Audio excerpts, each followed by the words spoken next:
It is taken right from the oldest playbook of extremists. Polarizing society, eroding trust in democracy, with false claims about election meddling, attempting to rewrite the history, how successful Europe overcame the global pandemic together, from vaccines to next generation EU. In a world where power is supposed to be controlled by the elite, one man dared to defy the odds. For years, Viktor Orbán was dismissed, isolated, and condemned by Europe's most powerful leaders. Yet, in a twist that no one saw coming, he went from a political outcast to the man with the power to shape Europe's future. What happened next will leave you stunned. Europe's prideful leaders, the Lone Star State of the great United States of America. If I am correct, Lone Star State means that independence, freedom, and sovereignty are the dearest values in this part of America.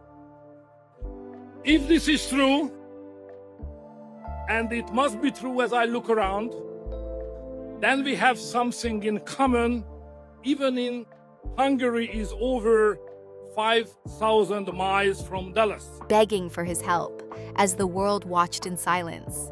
This is the shocking rise of Viktor Orbán, and it's rewriting the rules of global diplomacy. In global politics, power doesn't change hands quietly.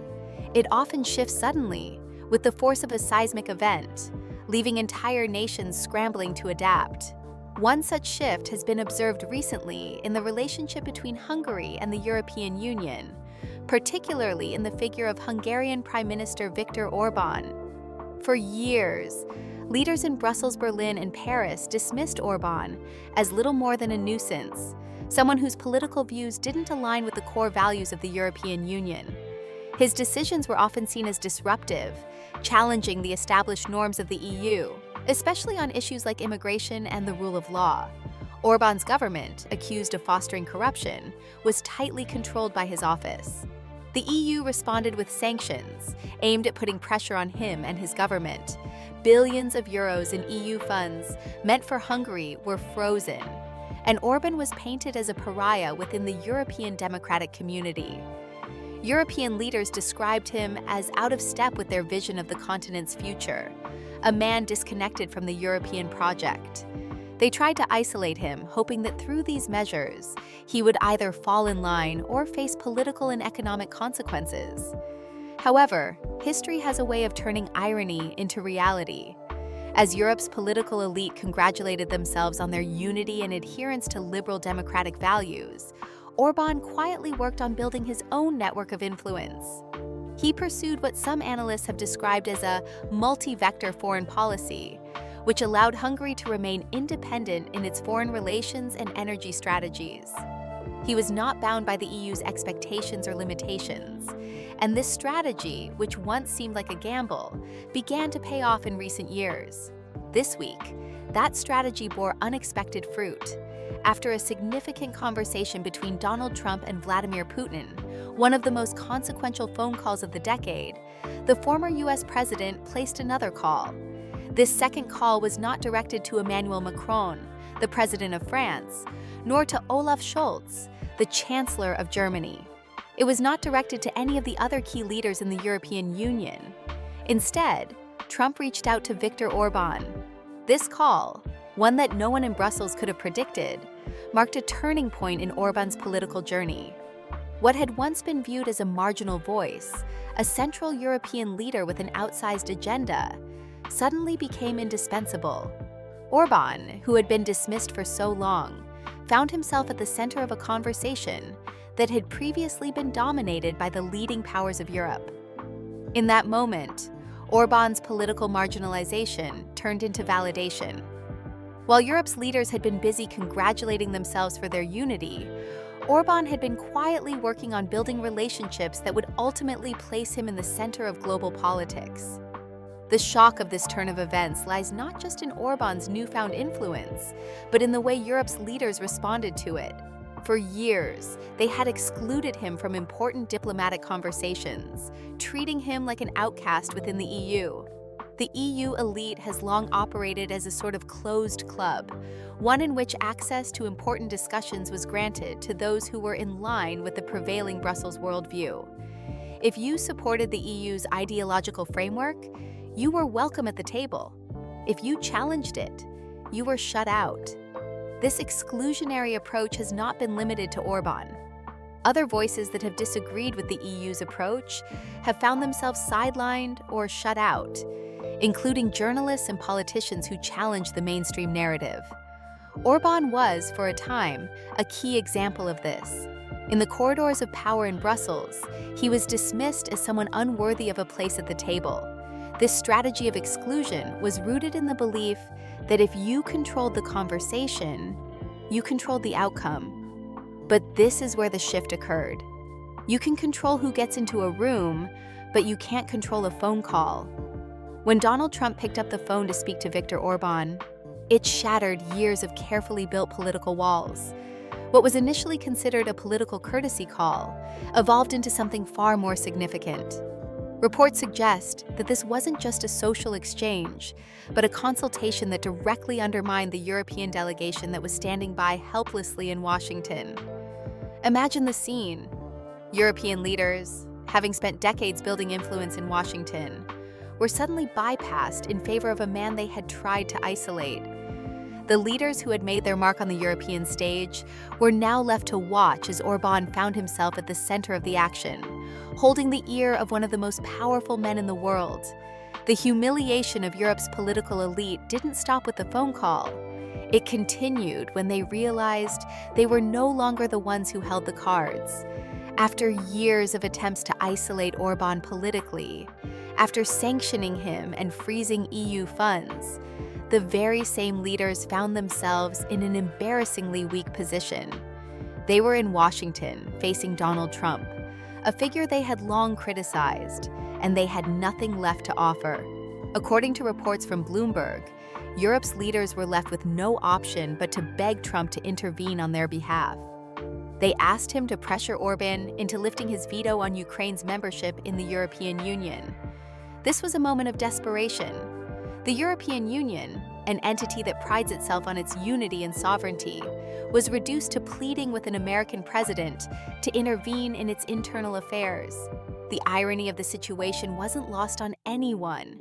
The EU, which had long presented itself as a model of unity and strength, now appeared weak and divided, forced to rely on the goodwill of the very leader they had spent years disparaging. When Trump called Orbán to discuss Ukraine's EU accession, it wasn't just a diplomatic exchange. It was a recognition of Orbán's growing role in shaping Europe's future. This call, which seemed so unlikely, turned the tables in a way that no one had anticipated. This shift in power wasn't just about the phone call itself, but what it represented. For years, Orbán had been portrayed as a disruptive force in European politics, someone who wasn't in line with the EU's ideals. Yet, when the moment came, it was Orbán who stood firm, not out of defiance, but out of what he perceived to be Hungary's national interest. For Orbán, his decision to block Ukraine's EU membership wasn't about rejecting Europe, but about ensuring that Hungary's security and stability were preserved. He wasn't acting out of ideological defiance, but in response to a real and present concern. Rushing Ukraine into the EU without sufficient safeguards could destabilize Hungary, and by extension, Europe itself. Orbán's stance has been controversial, but it has given him leverage.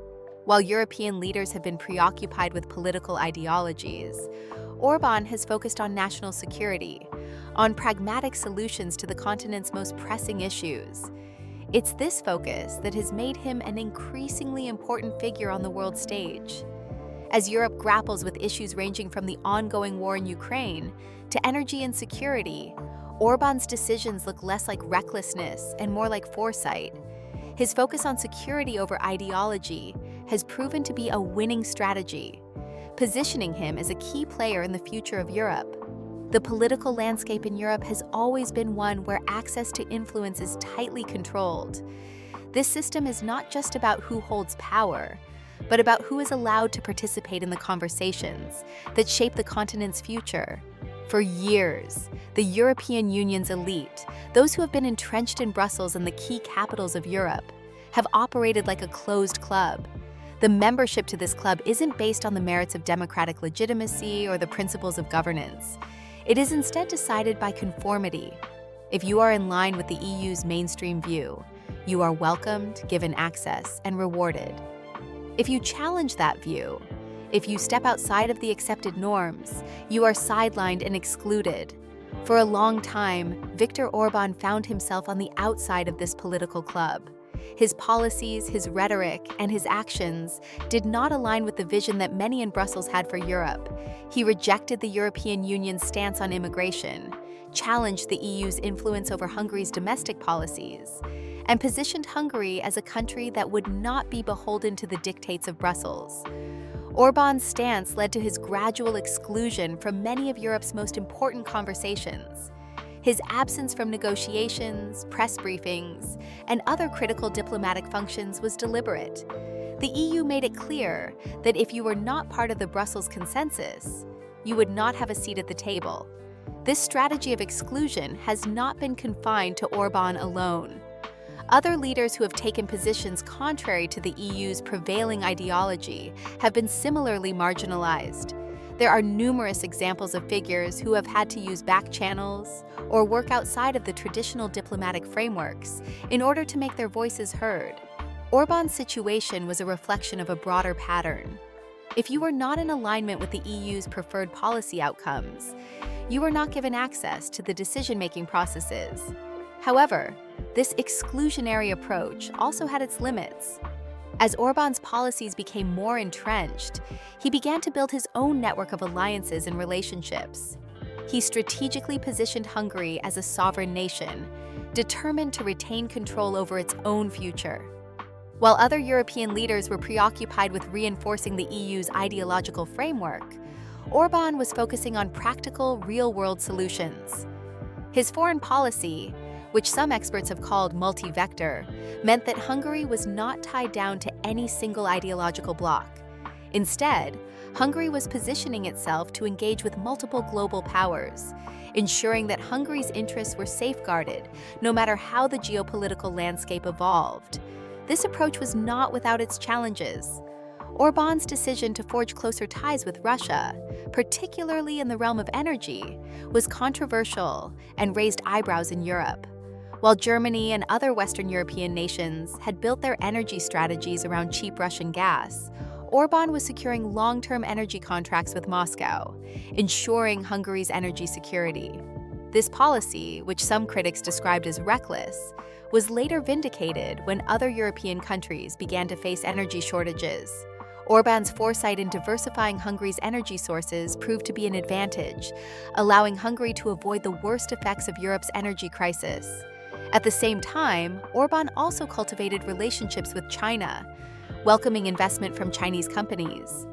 Budapest became a key destination for Chinese firms, with giants like BYD and KTL setting up operations in Hungary, rather than in other European capitals like Paris or Berlin.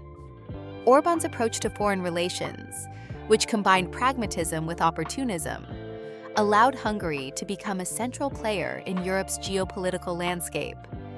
While other European leaders criticized his policies, Orbán was quietly building a strong, sovereign Hungary that was able to navigate the global system on its own terms.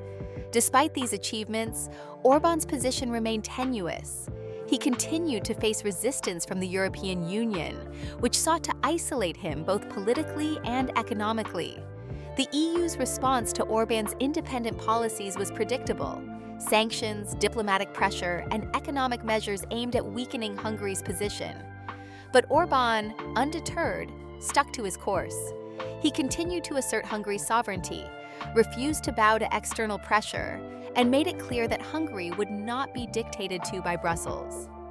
It was in this context that Orbán's relationship with Donald Trump became increasingly important. Trump's rise to power in the United States marked a shift in the global political landscape. Trump, like Orbán, was skeptical of global institutions and the established political elites. Both men shared a disdain for the so-called global elite and a preference for pragmatic transactional diplomacy over the more formal, protocol-driven approach that had long defined global politics. Trump's policies often aligned with Orbán's in ways that made their relationship increasingly significant. When Trump reached out to Orbán, it wasn't just a political move. It was a recognition of Orbán's growing importance on the world stage. The two leaders, despite coming from different backgrounds, saw eye to eye on many issues. Both were strong proponents of nationalism, both viewed global institutions with suspicion, and both were focused on putting their own countries first. For Trump, Orbán represented a model of a leader who was unafraid to challenge the status quo, to push back against the established order.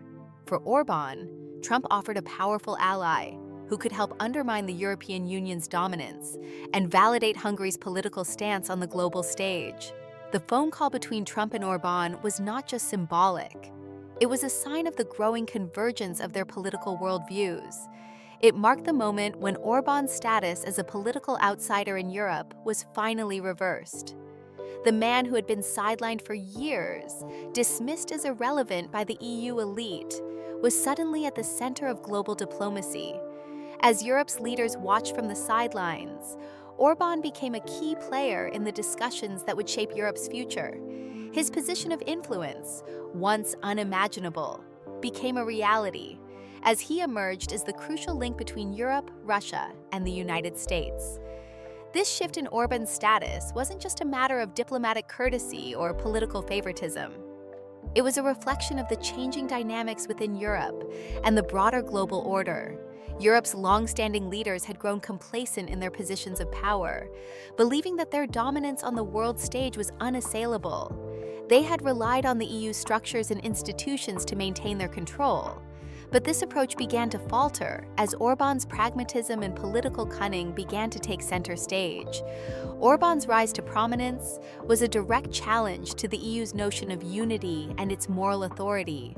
For years, the EU had touted itself as the protector of democratic values, the champion of human rights, and the beacon of stability in a volatile world. But Orbán's ascension exposed the cracks in this narrative. The European Union, for all its rhetoric about solidarity and cooperation, was shown to be a political entity built on fragile alliances and ideological conformity. When Orbán, once dismissed as an outsider, became the man with the leverage to shape Europe's future, the EU's political structure was forced to confront its own limitations. This realization was not lost on Europe's leaders, who found themselves in an increasingly difficult position. They had spent years trying to undermine Orbán's government, using sanctions, political pressure, and economic coercion to force him to toe the line. But none of these measures had worked. When the moment came, when the EU needed to assert its authority and influence, it was Orbán who held the cards. The political outsiders, the ones Europe had tried to marginalize, were suddenly in control, and the tables had turned in spectacular fashion. The turning point in Europe's political dynamics became clear when Orbán's influence reached a level that no one had expected. After years of being marginalized, after facing sanctions, and being publicly scorned by the EU's most powerful figures, Viktor Orbán suddenly found himself at the center of a diplomatic crisis that no one in Brussels could ignore. The phone call from Donald Trump wasn't just a political gesture.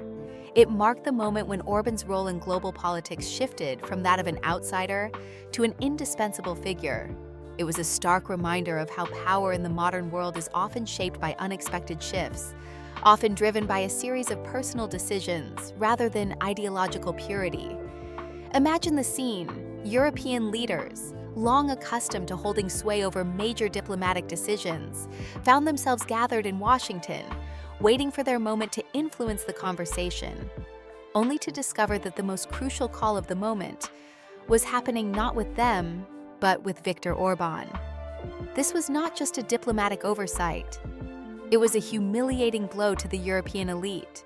For years, they had insisted on Orbán's irrelevance, dismissing him as a pariah, someone who could not possibly hold any meaningful influence on the global stage.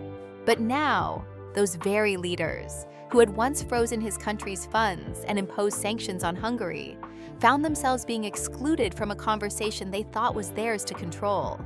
This shift in power became painfully obvious when Orbán, for all the years of being sidelined, suddenly emerged as a central player in the world's most important diplomatic discussions. The European Union, which prides itself on its unity and collective decision-making, was now forced to confront a new reality.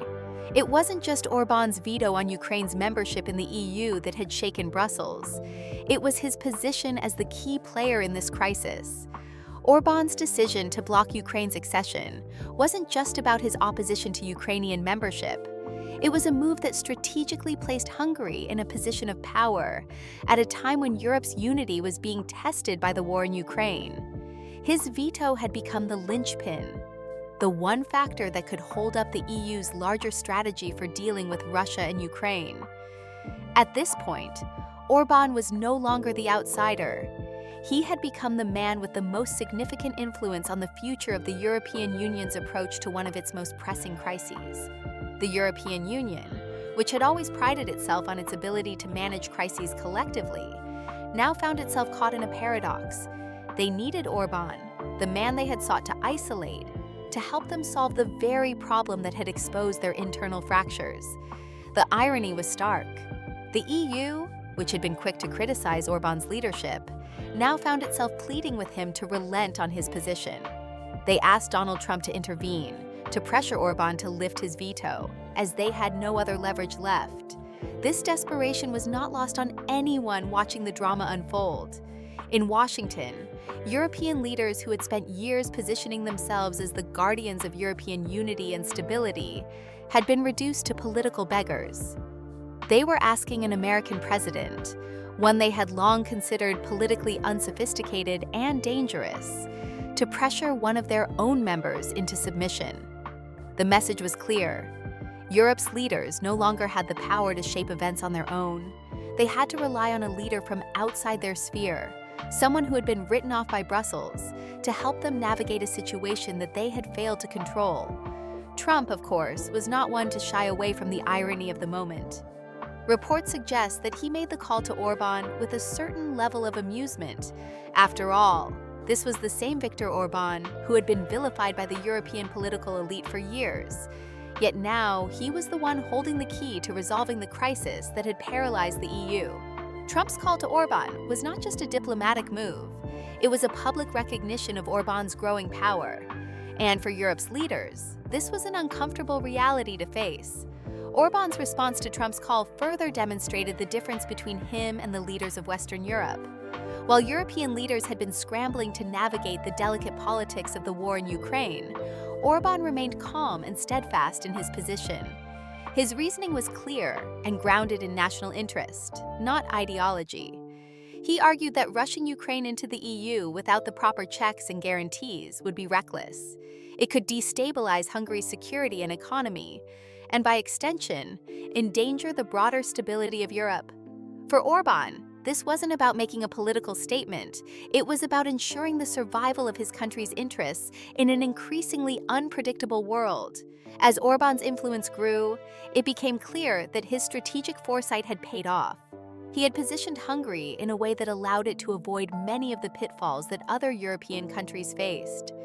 While many of Europe's leaders were focused on ideological purity and conformity to EU principles, Orbán had focused on pragmatic solutions to real-world problems.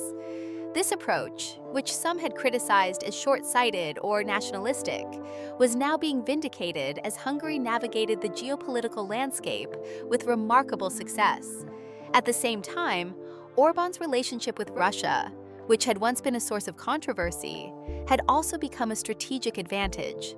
While Europe's reliance on Russian energy had left it vulnerable to disruptions, Orbán had secured long-term energy contracts with Moscow, ensuring Hungary's energy security even as other European nations faced shortages. His partnership with Russia, particularly in the energy sector, allowed Hungary to maintain its stability during times of crisis, when many other European countries were grappling with the consequences of their reliance on Russian resources. Orbán's relationship with China also provided Hungary with a significant advantage in the global economy. By welcoming Chinese investment and positioning Hungary as a hub for Chinese companies, Orbán was able to strengthen Hungary's economy and secure valuable partnerships. The EU, meanwhile, had been reluctant to engage with China in a meaningful way, often prioritizing ideological considerations over economic pragmatism. Orbán, on the other hand, saw China as a vital partner in Hungary's long-term economic strategy, and this decision has paid off, as Hungary has become a key destination for Chinese investment in Europe. In this context, Orbán's rise to prominence in global politics wasn't just a product of his personal ambition. It was a result of careful, calculated decisions that placed Hungary in a position of strength when the rest of Europe was struggling to maintain control. Orbán's ability to leverage Hungary's independence, his strategic partnerships, and his unwavering focus on national security allowed him to rise above the fray and become a central figure in European and global diplomacy. His role in blocking Ukraine's EU accession and his growing influence in Europe have shifted the power dynamics in ways that no one could have predicted just a few years ago.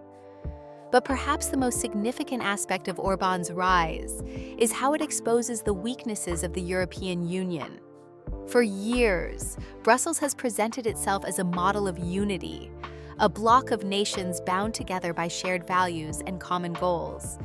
But Orbán's success has highlighted the fragility of that unity. The EU, which prides itself on its commitment to democracy and human rights, has been forced to confront the reality that its power is not as secure as it once believed. Orbán's ability to challenge the EU, to stand firm against its pressure, and to shift the political narrative has exposed the cracks in the EU's foundation.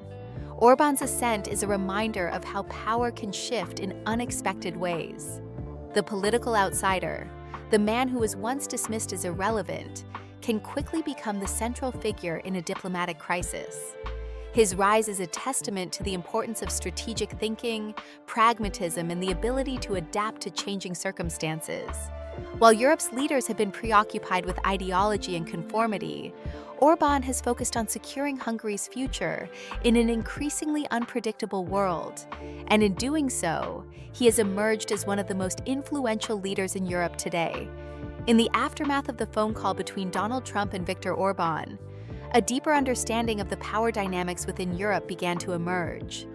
What had been a seemingly isolated event quickly transformed into a symbol of a larger shift in global geopolitics.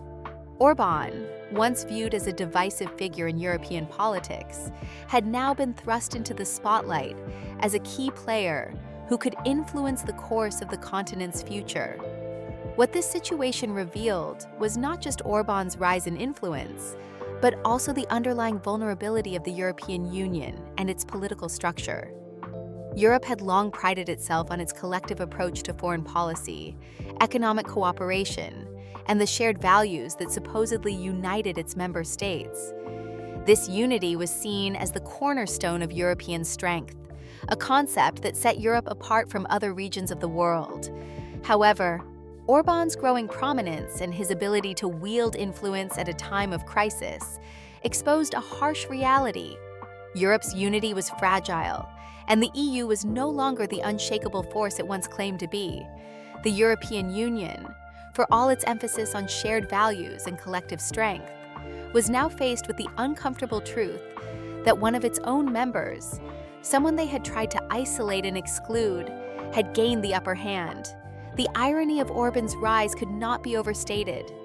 For years, he had been demonized by Brussels, castigated for his refusal to align with EU values on issues such as immigration, human rights, and the rule of law.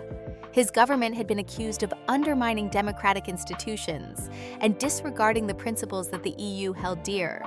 As a result, Orbán was effectively ostracized from the core decision-making processes of the Union. He had been frozen out of negotiations and excluded from important diplomatic discussions, all in the name of preserving the EU's ideological purity.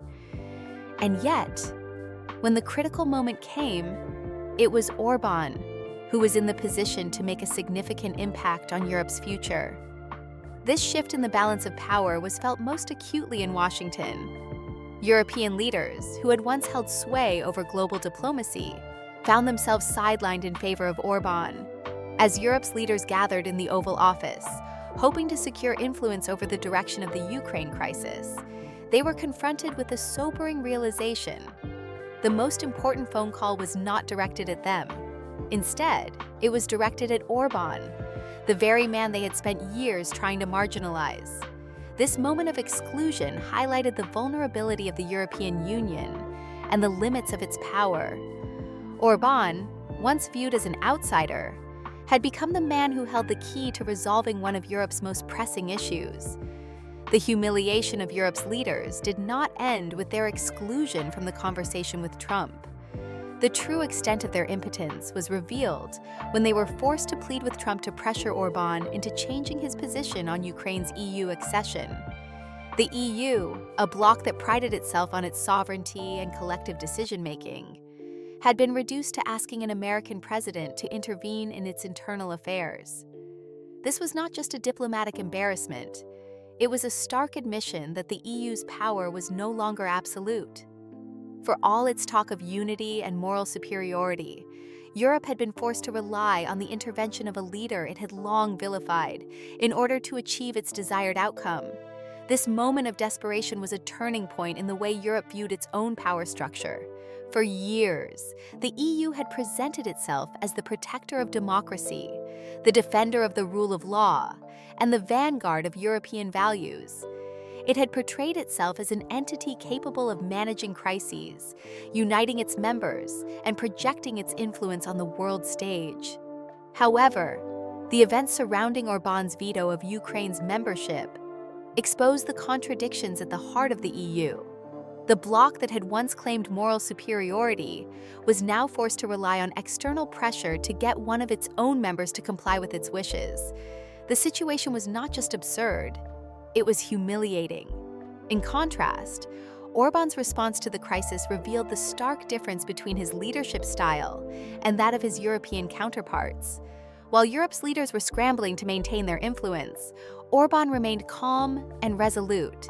His decision to block Ukraine's accession was not born out of ideological defiance, but out of a pragmatic concern for Hungary's national interests. For Orbán, the issue was not about rejecting Ukraine or defying the EU.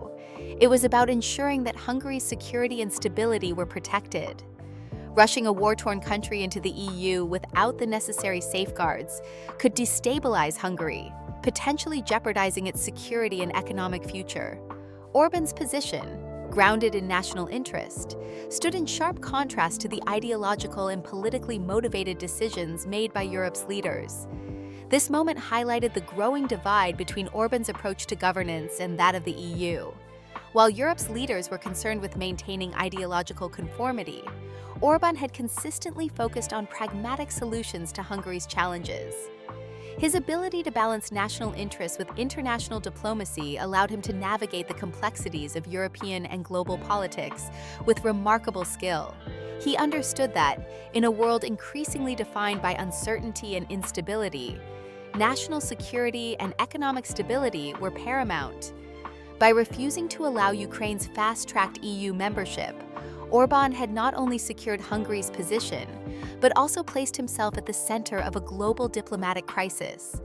What Orbán's actions revealed was not just his political acumen, but also the shortcomings of the EU's approach to international relations. For years, the EU had operated under the assumption that its power and influence were invincible, that its unity and moral authority could not be challenged. Yet, in the face of a determined and pragmatic leader like Orbán, the EU's power was revealed to be fragile.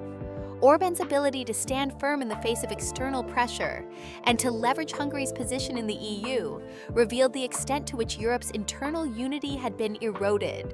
The EU's strategy of exclusion, which had once seemed like a powerful tool for maintaining control, had ultimately backfired. Orbán's rise to prominence also served as a reminder of the changing nature of global diplomacy. In an era defined by shifting alliances, rising nationalism, and growing skepticism of international institutions, traditional power structures are increasingly being questioned. Orbán's refusal to conform to EU norms and his ability to chart Hungary's own path in the international arena reflect a broader trend in global politics, the rise of sovereign nations determined to protect their own interests, regardless of the pressures from larger international organizations. Orbán's success is not just about his political maneuvering, it is a reflection of a broader shift in how power is exercised in the modern world. The significance of Orbán's role in blocking Ukraine's EU accession cannot be overstated. His veto gave him significant leverage over the future of Europe's strategy towards Russia and Ukraine. By holding the line against Ukraine's membership, Orbán had positioned himself as the ultimate gatekeeper of Europe's future. His veto was not just a political move, it was a tool of power. With the ability to stop the entire EU expansion process in its tracks, Orbán had become the key player in shaping Europe's geopolitical future. His actions forced Europe's leaders to confront the reality that Orbán, a leader they had once dismissed, now held the fate of Europe's grand strategy in his hands. This power dynamic, in which one man can wield such influence over the fate of a continent, marks a turning point in global diplomacy. For all the rhetoric of unity, cooperation, and shared values that have defined European integration, Orbán's rise to prominence has exposed the limitations of the EU as a political entity. The Union, once seen as an unstoppable force for peace and stability, now finds itself at the mercy of a leader who was once considered a pariah. Ultimately, what Viktor Orbán's rise to power represents is a profound shift in the global political order. While Europe's leaders have been preoccupied with maintaining their ideological unity, Orbán has focused on securing his country's future in a rapidly changing world. His position as the gatekeeper of Europe's future and the man who holds the key to Ukraine's EU membership is a testament to his political skill and the shifting dynamics of global power. As Europe confronts the challenges of the 21st century, it is clear that Orbán will continue to play a central role in shaping the continent's future. In the game of power, Orbán has emerged not as a bystander, but as a key player whose influence cannot be ignored.